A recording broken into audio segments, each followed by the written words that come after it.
It is very easy to find the correct answer to the question, how much shall I eat? You are never to eat until you have an earned hunger, and you are to stop eating the instant you begin to feel that your hunger is abating. Never gorge yourself. Never eat to repletion. When you begin to feel that your hunger is satisfied, know that you have enough. For until you have enough, you will continue to feel the sensation of hunger.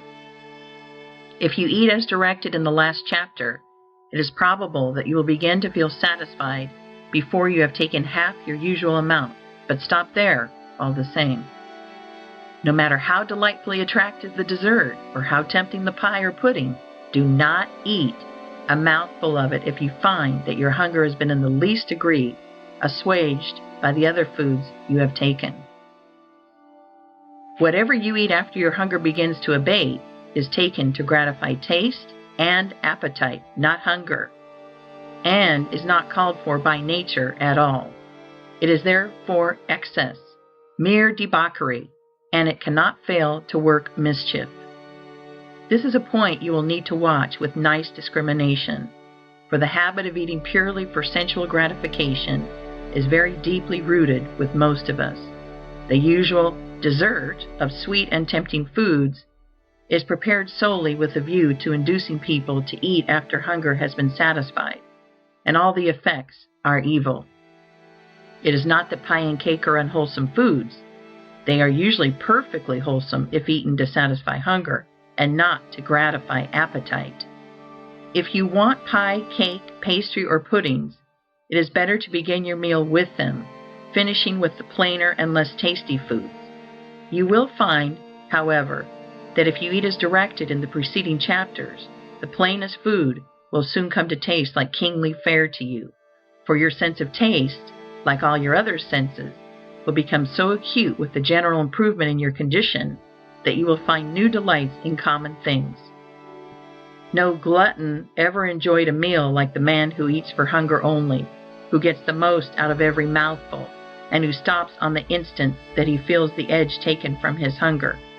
The first intimation that hunger is abating is the signal from the subconscious mind that it is time to quit. The average person who takes up this plan of living will be greatly surprised to learn how little food is really required to keep the body in perfect condition.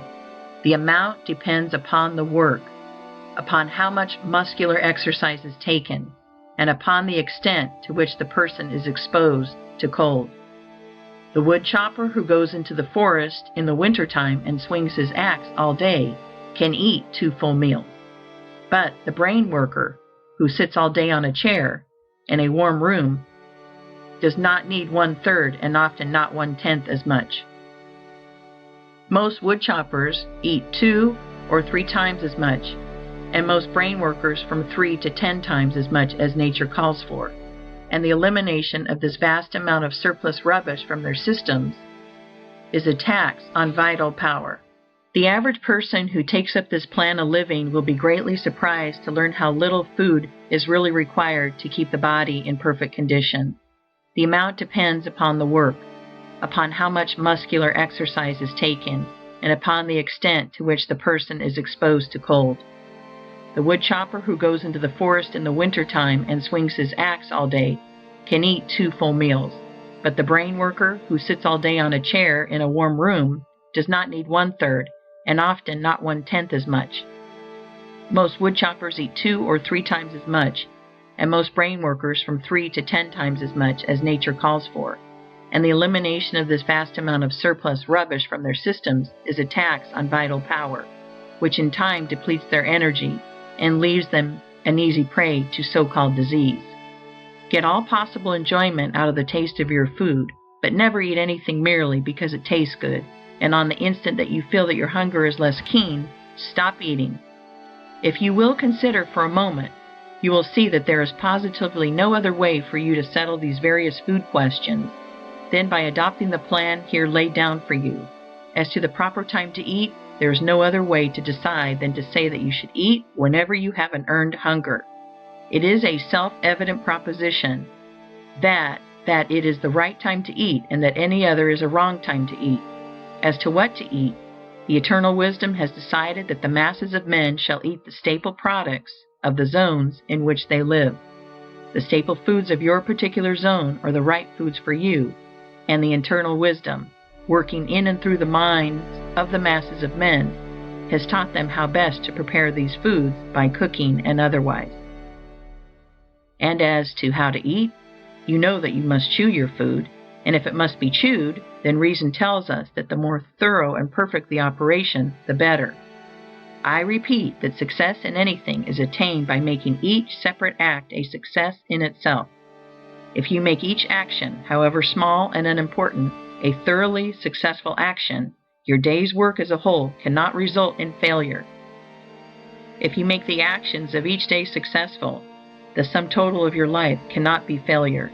A great success is the result of doing a large number of little things and doing each one in a perfectly successful way. If every thought is a healthy thought, and if every action of your life is performed in a healthy way, you must soon attain to perfect health. It is impossible to devise a way in which you can perform the act of eating more successfully, and in a manner more in accord with the laws of life, than by chewing every mouthful to a liquid, enjoying the taste fully, and keeping a cheerful confidence the while. Nothing can be added to make the process more successful, while if anything be subtracted, the process will not be a completely healthy one.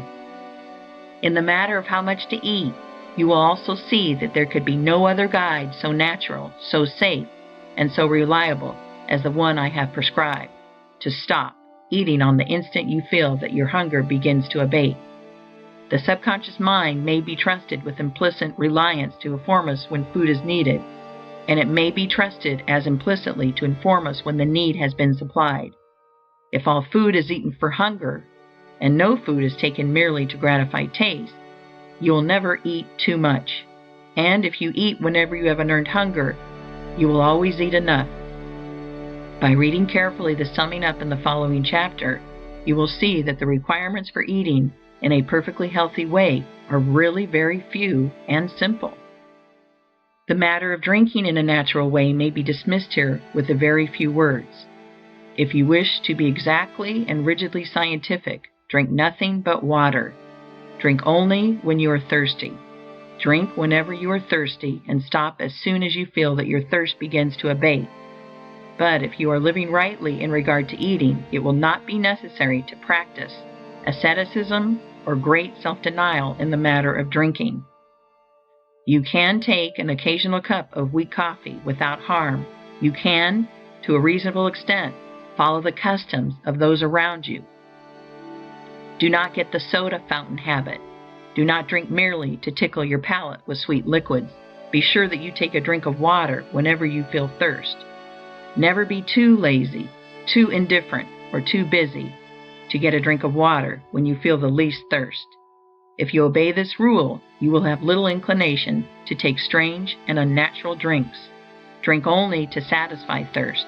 Drink whenever you feel thirst, and stop drinking as soon as you feel thirst abating. That is the perfectly healthy way to supply the body with the necessary fluid material for its internal processes.